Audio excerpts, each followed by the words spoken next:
జనమయమైన కొలిమేరు ఎన్ సూర్వరం NSV నగరం రోడ్లు జై జగన్ జై రాజా జై మల్లిక్ అంటూ నినాదాలతో మారుమోగిన గ్రామాలు. గెలుపు మాదేనంటున్న వైఎస్ఆర్ అభిమానులు.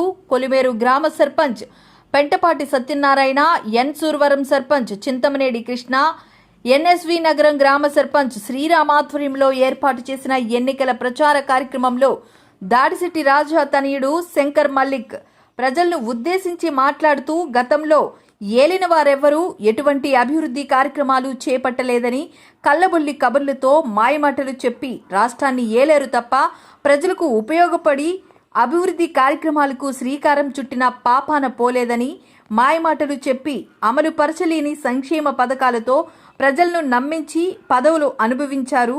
ఈ కార్యక్రమంలో తుని మండల వైస్ ఎంపీపీలు సోడిశెట్టి సత్యనాగేశ్వరరావు, చిటికెల సత్యవతి వరహాలబాబు, జడ్పీటీసీ పోతల సూర్యమణి రమణ, ఎంపీటీసీ శెట్టి శ్రీనువాసు, గంటా చక్రరావు, సకురు నాగేంద్ర నెహ్రూ, వంగలపూడి శివ, పొల్నాటి శేషగిరి, నడిగట్ల అనిల్, గొంప మహేష్, చింతల రమణ, ఎన్ఎస్వి నగరం ఉప సర్పంచ్ వరహాలబాబు, వైఎస్ఆర్సీపీ సీనియర్ నాయకులు, కార్యకర్తలు, అభిమానులు తదితరులు అధిక సంఖ్యలో పాల్గొన్నారు.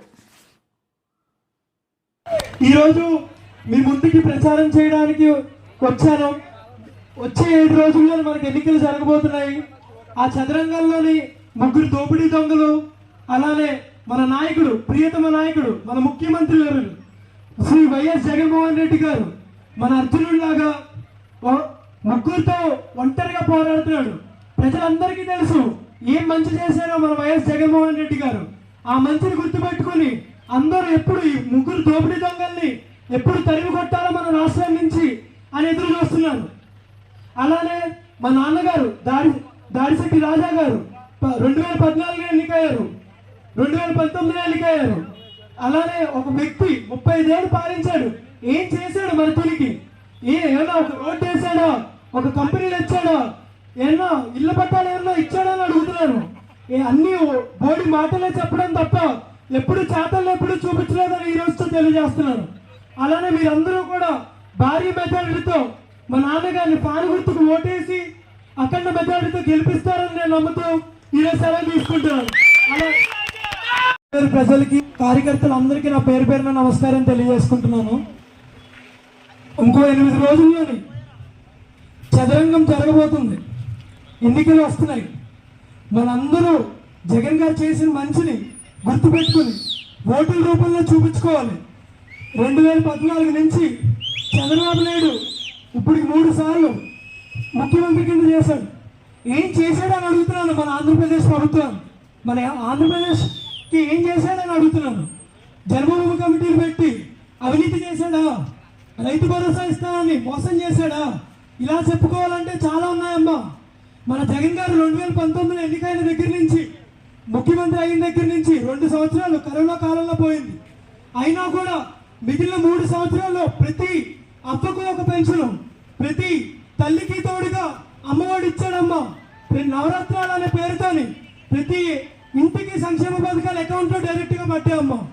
ఇవన్నీ మనం గుర్తుపెట్టుకుని వచ్చే 7 రోజుల్లోని ఎన్నికలు వస్తున్నాయి. తప్పకుండా ఫ్యాన్ గుర్తుకు ఓటేసి 2 ఓట్లు ఇస్తారమ్మా. 2 ఓట్లు ఇస్తారమ్మా. ఎంపీ, ఎమ్మెల్యే మన సునీల్ గారికి 2వ బ్యాలెట్ నెంబరు, దాడిశెట్టి రాజా గారు మా నాన్నగారు 3వ బ్యాలెట్ నెంబరు. తప్పకుండా ఫ్యాన్ గుర్తుకు ఓటేసి భారీ మెజారిటీతో, అఖండ మెజారిటీతో గెలిపిస్తారని నేను కోరుకుంటున్నాను.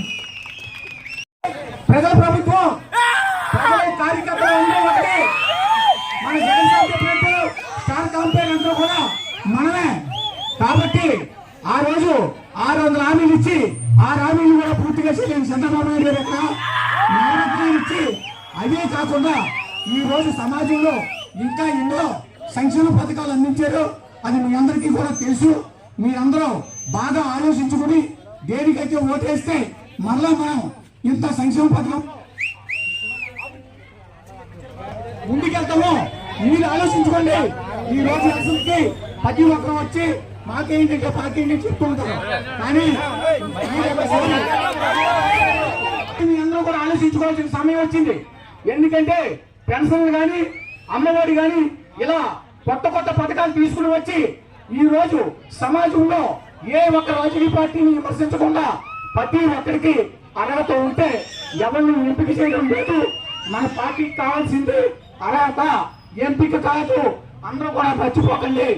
పోతే జగన్ గారితో మాట చెప్తున్నారు, ఓడిపోతే జగన్ ఒకరే ఓడిపోతాడో, గెలిస్తే మన మనసులో గెలుస్తాము అని మీకు విధంగా తెలియజేస్తున్నాను. సమయం ఎక్కువ లేదు కాబట్టి మన కొత్తగా మన యొక్క పార్టీలోకి వచ్చినటువంటి మన శాస్త్రిరావు గారిని 2 మాటలు చెప్పవలసిందిగా కోరుతున్నాను.